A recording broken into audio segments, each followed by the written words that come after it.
Carlito, eu queria trazer essa questão que a Laís já começou a abordar aqui, que é sobre a fala dele sobre os tribunais secretos da América Latina. Vou dizer direitinho o que ele falou. Ó. Os Estados Unidos possuem a mais forte proteção constitucional para a liberdade de expressão do mundo, diz ele. A Europa tem cada vez mais leis que institucionalizam a censura, tornando muito difícil a inovação lá. E aí ele continua: países da América Latina têm tribunais secretos que podem ordenar que empresas silenciosamente retirem conteúdos das plataformas. É assim mesmo, Carlito? Existe isso? E se também entende como um recado indireto ao Supremo Tribunal Federal? Eu entendo como um recado direto, né? Como bem comentou a Laís, inclusive. É um recado direto, é um recado claro, mas que não muda absolutamente nada o trabalho do judiciário brasileiro, que não se baseia na opinião do Elon Musk, que não se baseia na opinião do Trump, que não se baseia na opinião do Mark Zuckerberg. Até porque a gente precisa lembrar que o Brasil é uma nação independente, né? Nós temos o direito sobre a soberania do nosso país, a autodeterminação dos povos, inclusive. Então, isso aí é basicamente uma bravata. O que eu acho interessante, Afonso, eu vou mostrar esses dois livros aqui, nenhum dos dois é meu, tá? Esse aqui é do Noam Chomsky, Mídia, Propaganda Política e Manipulação, e esse é do Jason Stanley, que fala sobre o fascismo, né? Como é que o fascismo funciona.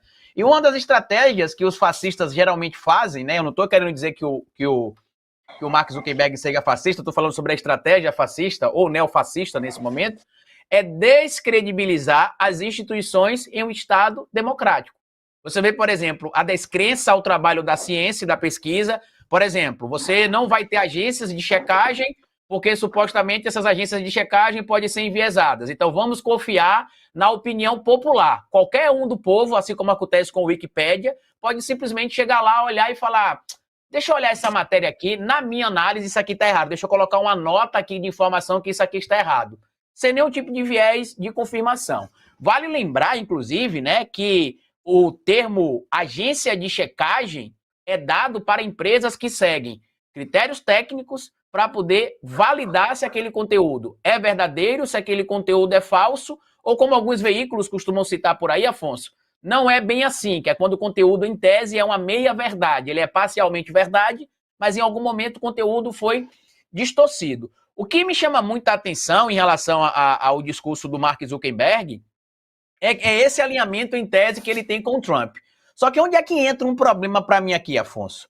Por muito tempo, figuras como o próprio Trump e outros republicanos estadunidenses alegaram que o Mark Zuckerberg ele seria supostamente comunista, um esquerdista que estaria inclusive aí agindo em defesa da cultura woke, né, das ditaduras gaysistas do mundo, espalhando ali conteúdos que podem destronar famílias, desconstruir famílias. Eu quero entender como é que eles vão, como a gente brinca aqui no Nordeste, né, labutar para poder tirar o Mark Zuckerberg de um pedestal comunista, como eles costumavam citar até pouco tempo atrás, para um espaço ali, em tese, onde o Zuckerberg é um companheiro dessa trupe inteira. Eu acho que a gente precisa primeiro, né, a gente que eu falo, o povo brasileiro, né, a gente precisa entender que as leis existem no Brasil para todo mundo, inclusive a gente está vendo agora gente muito importante sendo presa ou punida. Eu até recomendo que o Elon Musk faça o que ele está fazendo, o que vai fazer, e visite o Brasil no período para ver se ele vai ter algum imbróglio jurídico ou não. Eu recomendo que ele desafie nesse nível, ficar de lá de fora, no país que ele tem cidadania, porque lembrem vocês, o Elon Musk é sul-africano, ele não é estadunidense, né? Ele tem cidadania hoje estadunidense, mas ele não é estadunidense, ele é sul-africano. Falar, como a gente brinca aqui no Nordeste, Afonso, até papagaio fala.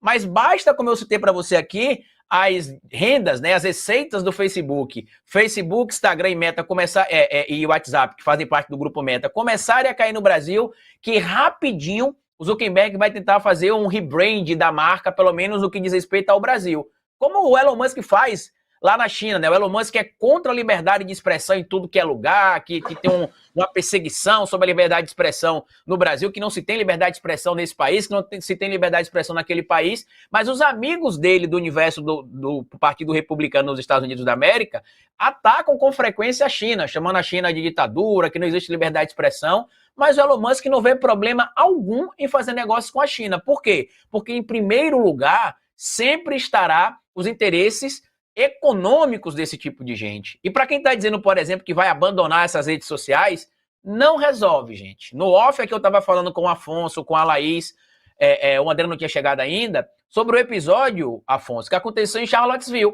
Eu falei 2016, mas foi em 2017, que foi quando os supremacistas brancos foram para as ruas, dizendo que eles eram racistas mesmo, que eles queriam eliminar o povo preto daquela região, e aí o Facebook, inclusive, permitiu várias transmissões ao vivo, sem nenhuma punição na época. As pessoas, em tese, mais progressistas, disseram que abandonariam o Facebook, abandonaram muitas delas, e o Facebook hoje é a rede social onde mais você encontra informação falsa, porque tem pouco contraponto para ser feito lá. É muito complicado, né, Carlitos? Porque essa coisa, eu vou abandonar, não vai surtir efeito na prática, né? O que a gente quer, e esse era o projeto sonhado, era uma rede social que não fosse tóxica, né? Fosse uma rede social que pudesse ter uma troca rica de ideias, etc., que a gente sabe que está muito longe disso por uma série de fatores.